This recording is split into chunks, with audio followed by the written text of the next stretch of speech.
What you're about to see is a top 8 list of real plane disasters caught on camera. Let's start with the first flight, Jeju Air Flight 7C2216. On December 29, 2024, Jeju Air Flight 7C2216 was nearing the end of what should have been a routine domestic flight in South Korea. The Boeing 737-800 began its final approach to Muon International Airport during peak holiday travel season, with the aircraft fully loaded and the runway conditions far from ideal. As the plane descended, it became clear that the approach was unstable. The aircraft was coming in fast, slightly high, and fighting adverse weather conditions. Inside the cabin, passengers felt the sudden power changes as the pilots attempted to correct the descent in the final seconds before touchdown. When the aircraft finally touched down, it did so at excessive speed. The wheels slammed onto the runway, but the remaining distance was already disappearing. Despite maximum braking, the aircraft continued forward, unable to slow down in time. Within seconds, the plane overran the runway, crossed beyond the airport's safety area, and struck structures outside the perimeter. The impact triggered an immediate and violent fire. Flames engulfed the fuselage as thick black smoke filled the air. Emergency crews rushed toward the wreckage, but the intensity of the fire made rescue operations extremely difficult. What began as a routine landing ended in one of the most shocking aviation tragedies South Korea had seen in years. Early investigations pointed to a combination of operational and environmental factors rather than a single catastrophic failure. The primary issue was an unstable approach, something aviation procedures strictly warn against continuing. The aircraft arrived with too much energy, too fast and too high, leaving little margin for correction. Weather conditions played a critical role. The runway was affected by winter conditions, reducing braking effectiveness and increasing stopping distance. Once the aircraft touched down beyond the optimal point, physics took over. There simply wasn't enough runway left to safely decelerate. Another contributing factor was decision-making in the cockpit. Standard safety doctrine emphasizes that an unstable approach should result in an immediate go-around. Continuing the landing under those conditions significantly increased the risk of a runway overrun. Finally, the severity of the accident was worsened by what lay beyond the runway. Limited safety margins outside the airport boundary turned an overrun into a catastrophic collision and fire. Jeju Air Flight 7C2216 became a harsh reminder that the final seconds of a flight are often the most dangerous, and that strict adherence to go-around procedures can mean the difference between a safe landing and disaster. And if you think this accident was chaotic, the edge the of next the bridge, one ended with a slicing plane through a crashing passing into a taxi river before the caught on entire camera. aircraft rolled. We're talking and about crashed into the Transasia Keelung Airways River. Flight 235. Rescue team. Moments after takeoff from Taipei's Songshan Airport, Transasia Airways Flight 235 lifted into the morning sky with 58 people on board. The ATR-72 climbed normally at first, until something went terribly wrong. Passengers felt a sudden shudder through the cabin as the left engine lost power unexpectedly. The cockpit filled with warning tones, and the pilots, startled, were suddenly forced into a critical emergency only seconds into the flight. Inside the cabin, witnesses later described an eerie silence followed by confusion as the aircraft began banking sharply to the left. The ATR rapidly lost altitude, dipping dangerously close to the skyline around Taipei. Alarms kept sounding, and the pilots struggled to maintain control while calling out conflicting warnings. With barely any time to react, the airplane drifted sideways, almost gliding over the city, as if suspended in a moment of helplessness. On the ground, a dashcam recorded the terrifying scene.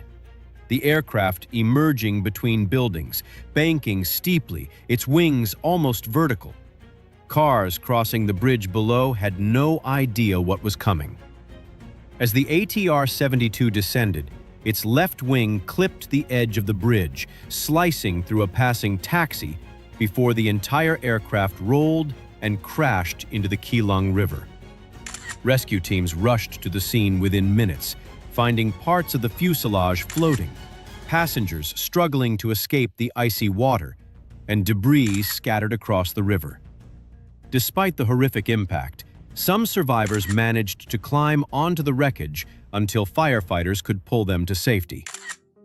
The investigation later uncovered a shocking sequence of errors.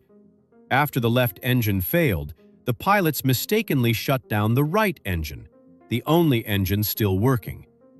With both engines essentially lost, the aircraft never had a chance to recover. Miscommunication, stress, and split-second misjudgment sealed the fate of Flight 235.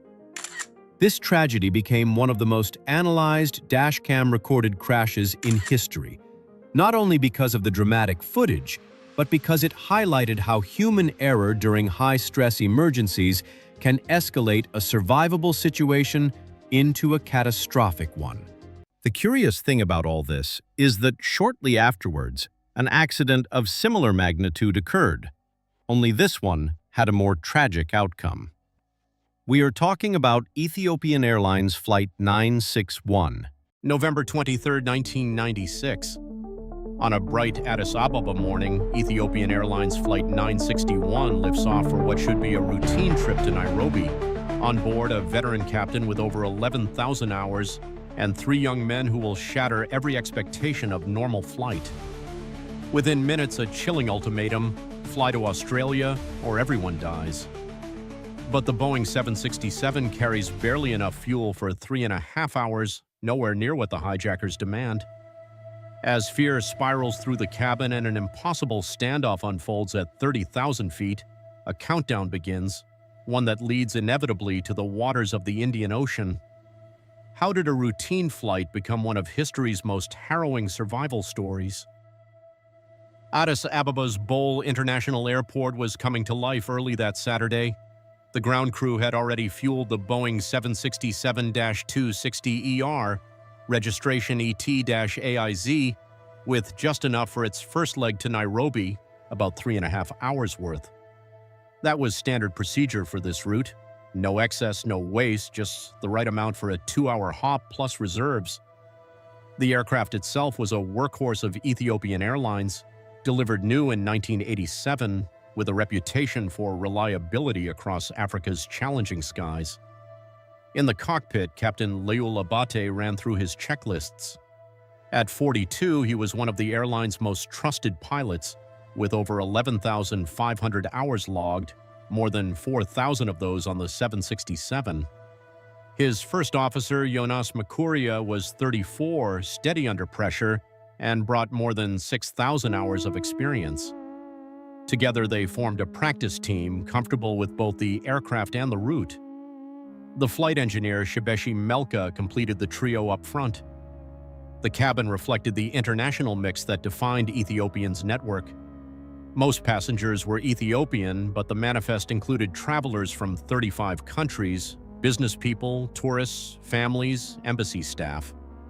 The 12 crew members moved through their routines, safety briefings, galley checks, a few words with nervous flyers.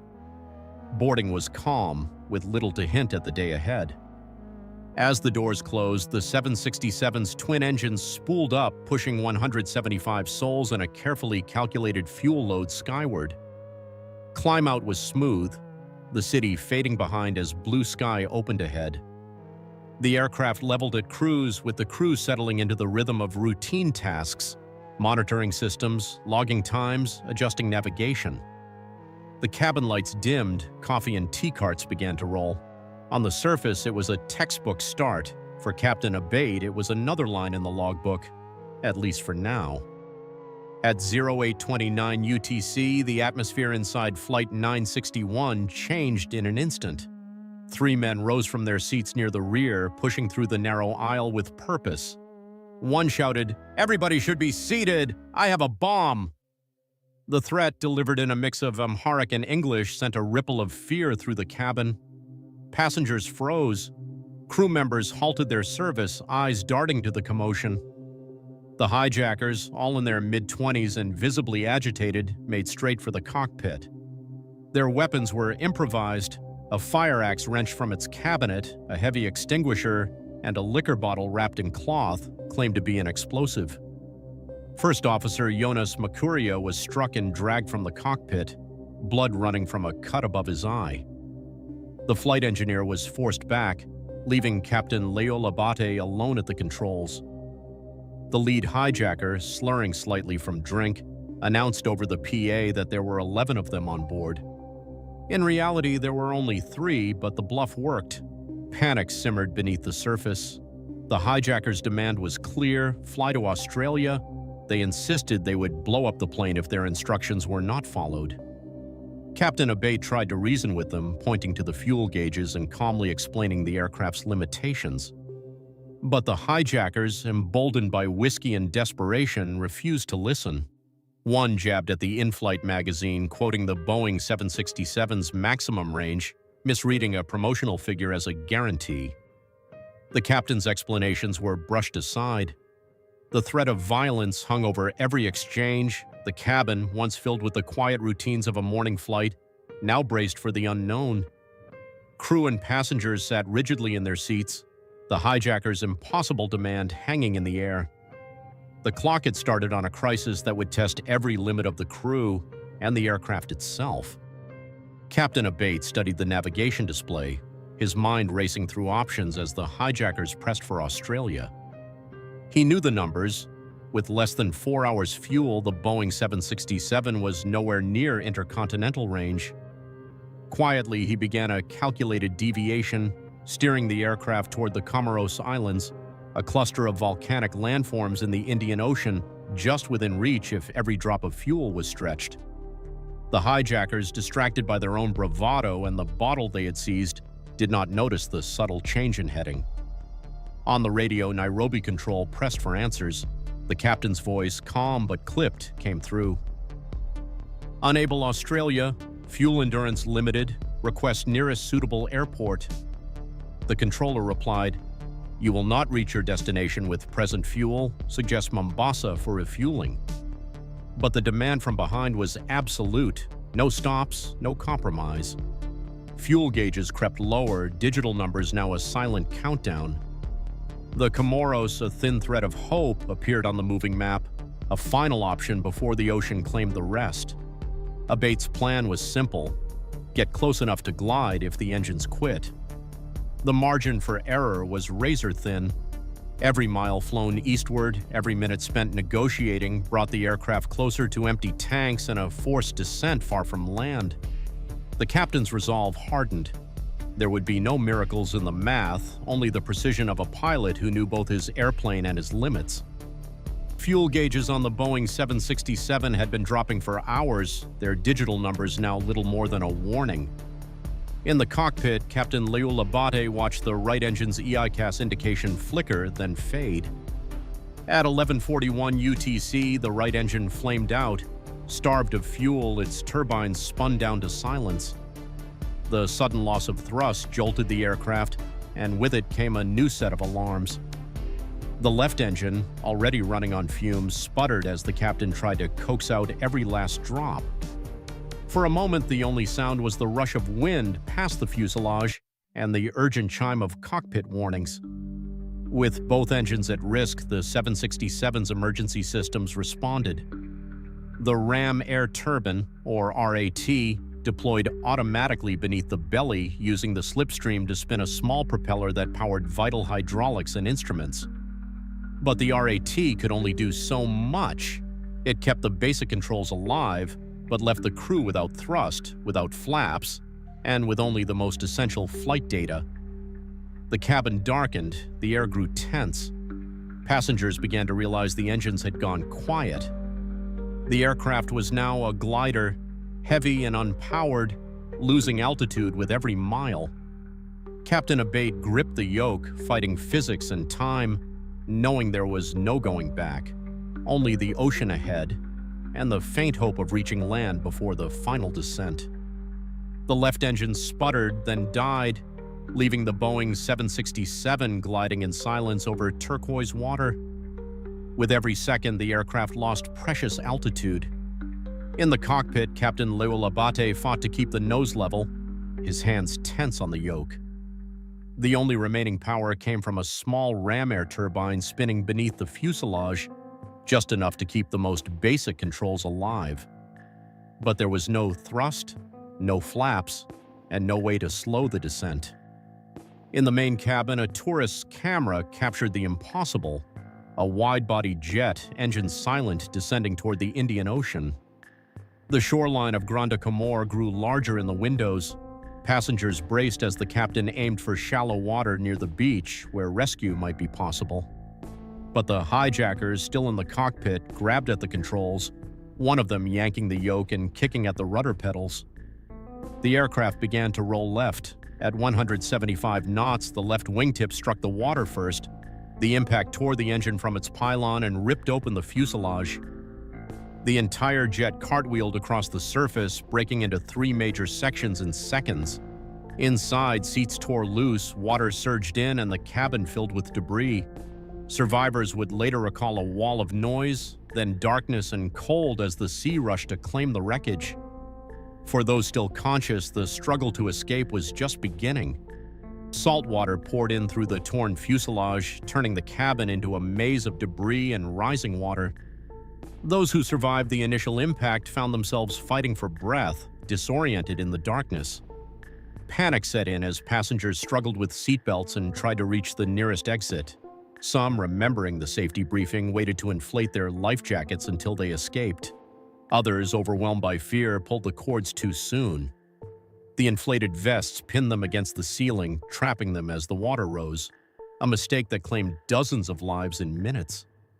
On shore, locals and tourists watching from the beach rushed to help. Fishermen launched their boats without hesitation, paddling out through the surf. French doctors on vacation set up makeshift triage on the sand, treating wounds and hypothermia as survivors staggered ashore. Franklin Huddle and his wife, battered but alive, credited their escape to quick thinking and luck. Leslie Ann Shedd, a young American, was last seen helping an elderly woman with her life jacket, her act of kindness remembered by those she tried to save. In total, 50 people were pulled from the wreckage or swam to safety in the first hour. For 125 others, rescue came too late.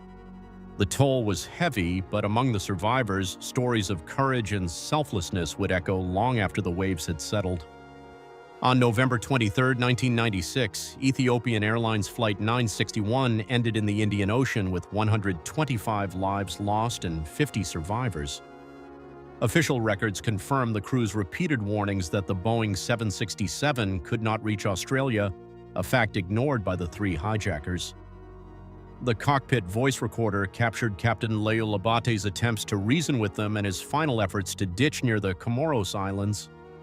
Survivor testimonies and amateur video footage documented the chaos of impact and the bravery of local rescuers.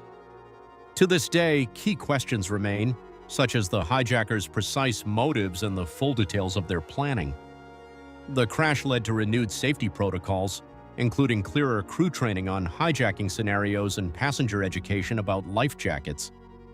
Yet the tragedy stands as a stark reminder: even the best training and skill cannot always overcome desperate acts. Flight 961's story is preserved in official files, survivor accounts, and the memories of those who witnessed both profound loss and extraordinary survival. And although this accident was chaotic, the next one was unusual, because it seemed as if the plane stopped for seconds in the air before crashing.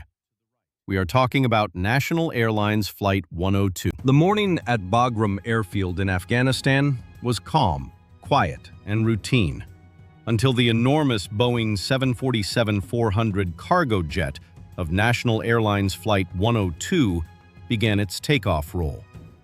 Loaded with multiple mine-resistant ambush-protected vehicles, MRAPs, each weighing over 12 tons, The aircraft was carrying one of the heaviest and most dangerous cargo types in aviation. The 747 accelerated powerfully, lifting off the runway just like hundreds of cargo flights before it. But only seconds into the climb, something was terribly wrong. Soldiers and ground crew near the runway immediately noticed the aircraft pitching sharply upward, far steeper than normal. The massive jet looked as if it were clawing at the sky, fighting a battle it couldn't win. Inside the cockpit, the crew suddenly felt the impossible. The aircraft was no longer controllable. A violent shift in weight had thrown the jet completely off balance. One of the armored vehicles in the cargo hold had broken loose during takeoff, tearing through restraint straps and smashing through the bulkhead. The sudden 12-ton weight shift forced the aircraft's nose up, sending it into a near-stall attitude from which recovery was impossible. From the ground, a dashcam captured the horrifying moment as the aircraft climbed steeply, hung motionless in the air for a split second, then rolled to the right. For a brief moment, it seemed frozen. Then gravity took over. The giant 747 slammed nose first into the ground just beyond the runway and exploded into a massive fireball. The force of the impact sent debris flying in every direction as a towering column of smoke rose into the sky. The tragedy was instantaneous. All 7 crew members on board lost their lives in a matter of seconds. Investigations later confirmed the cause: improper cargo restraint. The armored vehicles, each weighing more than a small bus, were not secured according to required standards. When they shifted during takeoff, they punctured the aircraft's hydraulic systems, severed control cables, and caused a catastrophic loss of control. The jet was essentially doomed the moment it left the ground. Flight 102 became a chilling reminder that in cargo aviation, weight doesn't just matter. Securement can be the thin line between a safe flight and a fatal disaster. And the fact that every second of this tragedy was captured on video makes it one of the most shocking aviation accidents ever recorded. But apart from this accident, one of the most chaotic was when the plane lost its fuselage mid-flight. We're talking about Asiana Airlines Flight 214. On April 28, 1988, Aloha Airlines Flight 243 took off from Hilo Airport on what everyone expected to be a routine island hop. The Boeing 737 climbed smoothly into the warm Hawaiian morning. Until, at 24,000 feet, something unthinkable happened.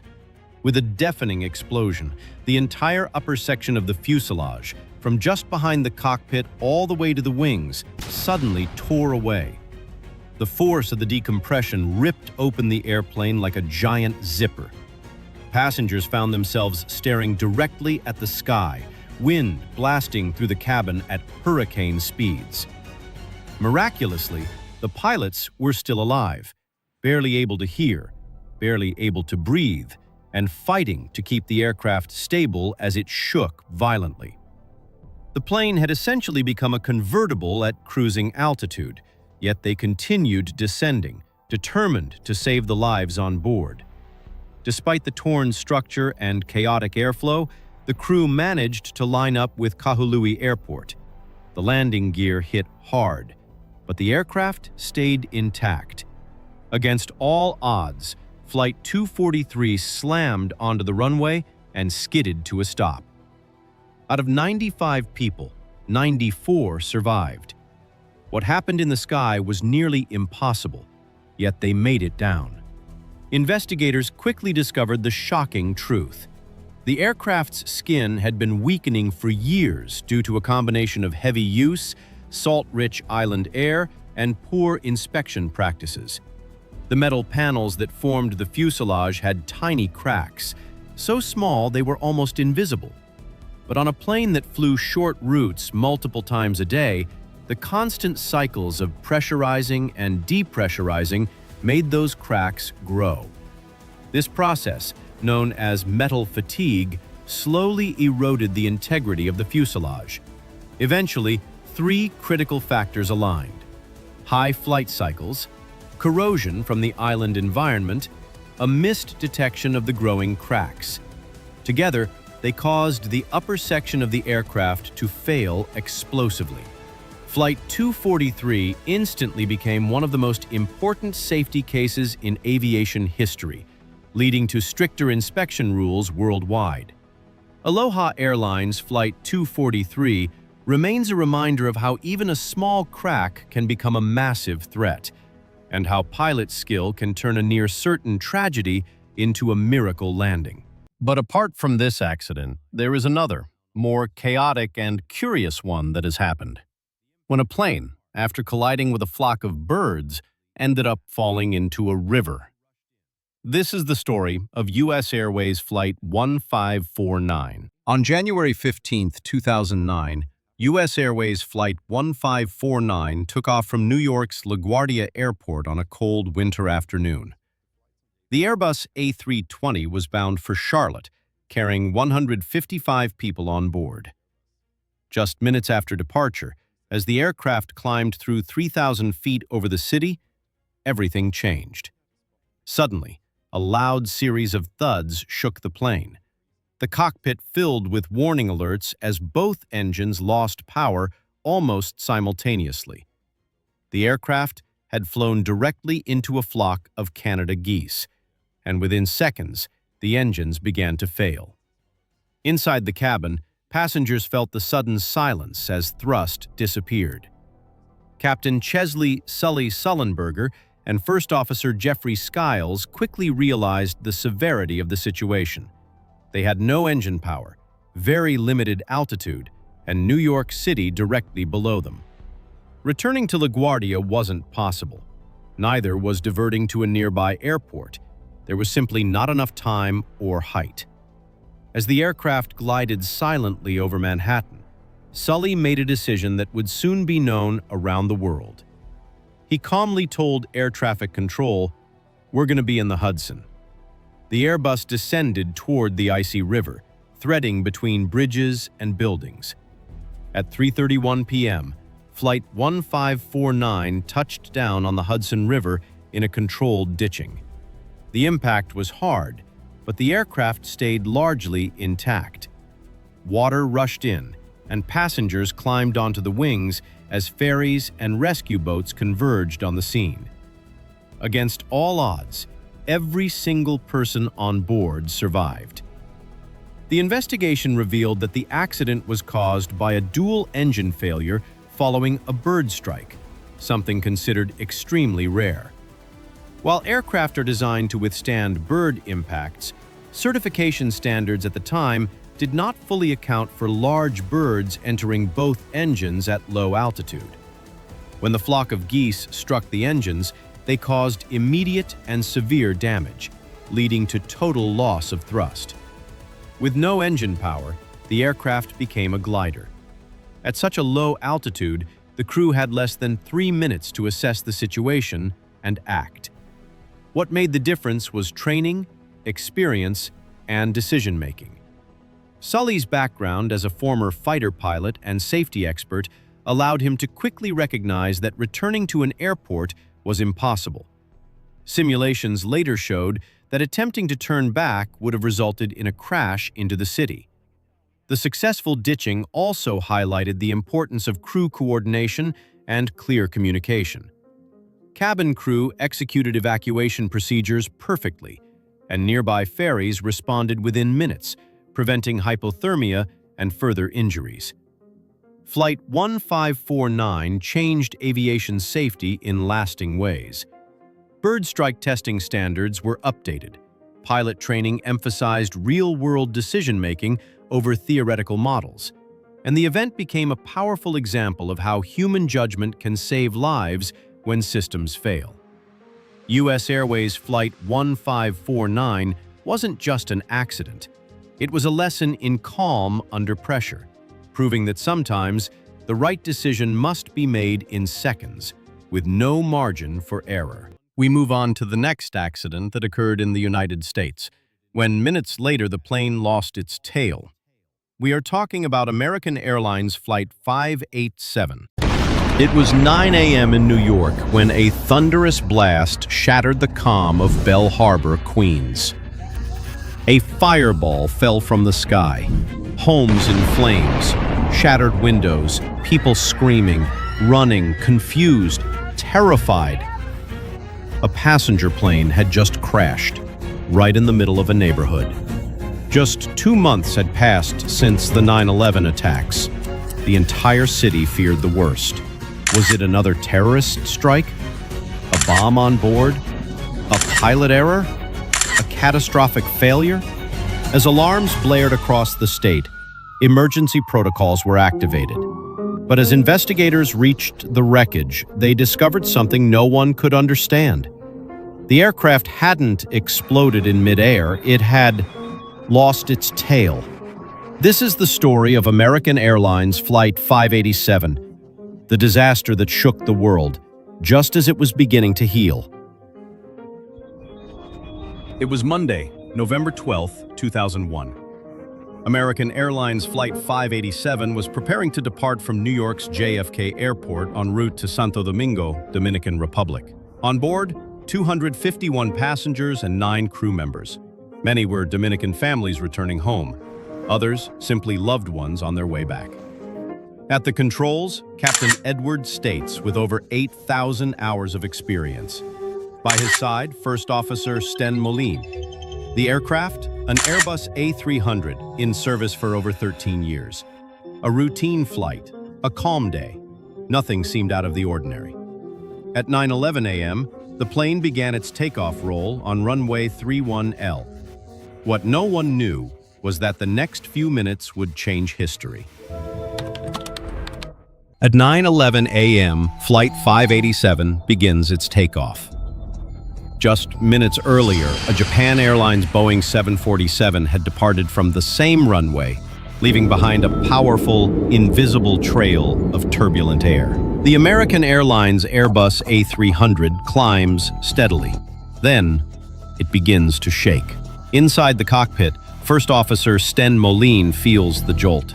He recognizes the signs of wake turbulence, chaotic air left by a much larger aircraft. He responds using the aircraft's rudder, a massive vertical fin that controls side-to-side movement. But his inputs are sharp, aggressive. Rudder left, rudder right, over and over. Within seconds, the plane isn't flying, it's vibrating. The structure strains under pressure.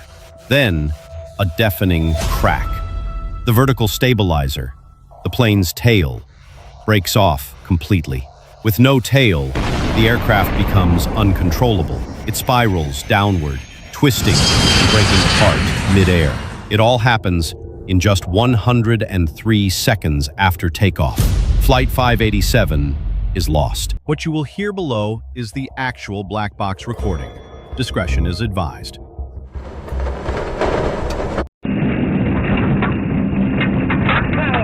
all right? Yeah, I'm fine. Hang on to it. Hang on to it. Full power, please. I'm stuck in it. Get out of it.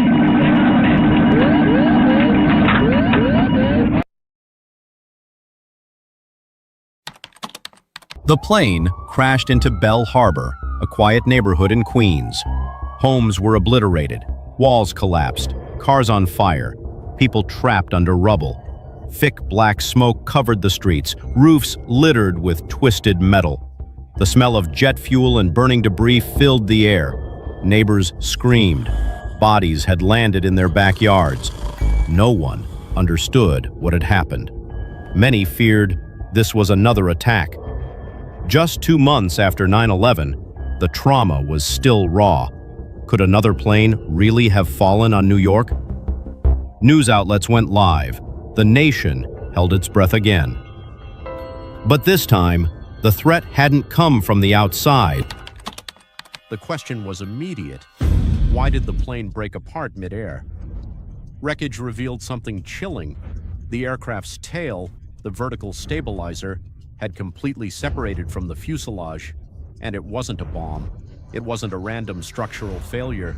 It was a human reaction taken too far.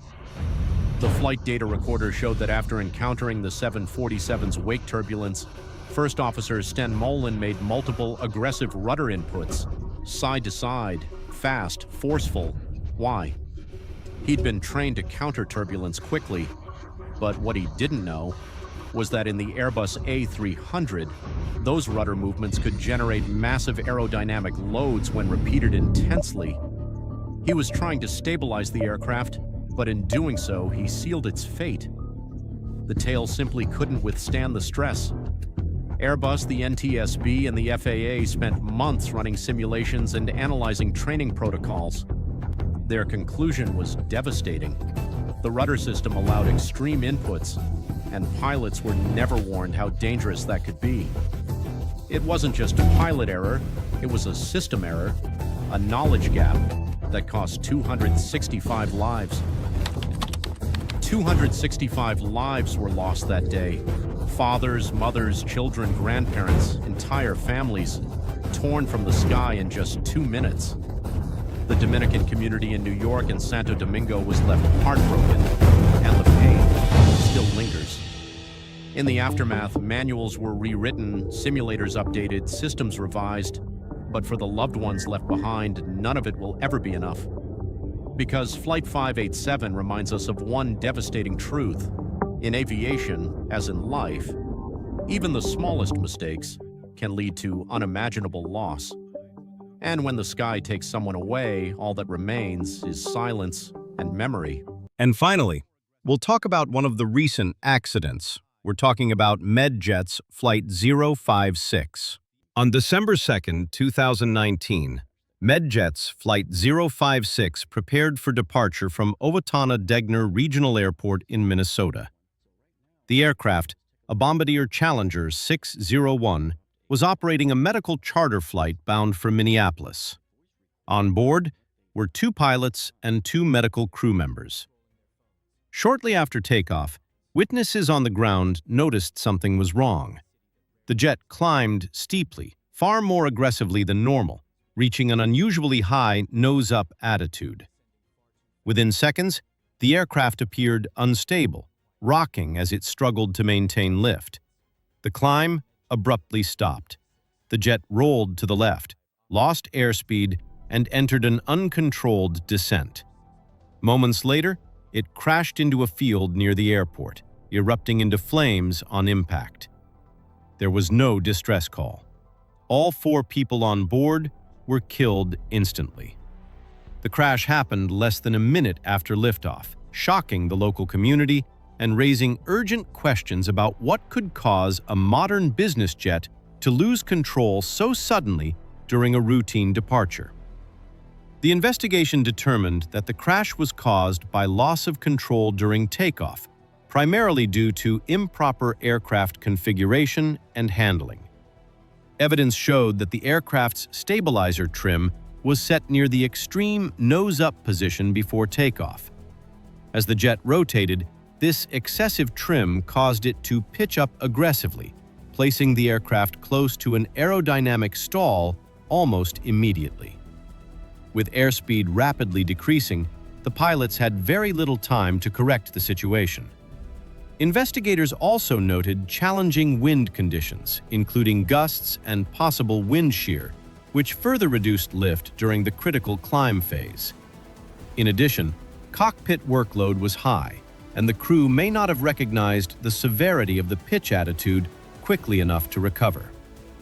The Medjets Flight 056 accident highlighted the deadly consequences of incorrect trim settings and emphasized the importance of strict takeoff checks, especially in high-performance aircraft where small errors can escalate in seconds.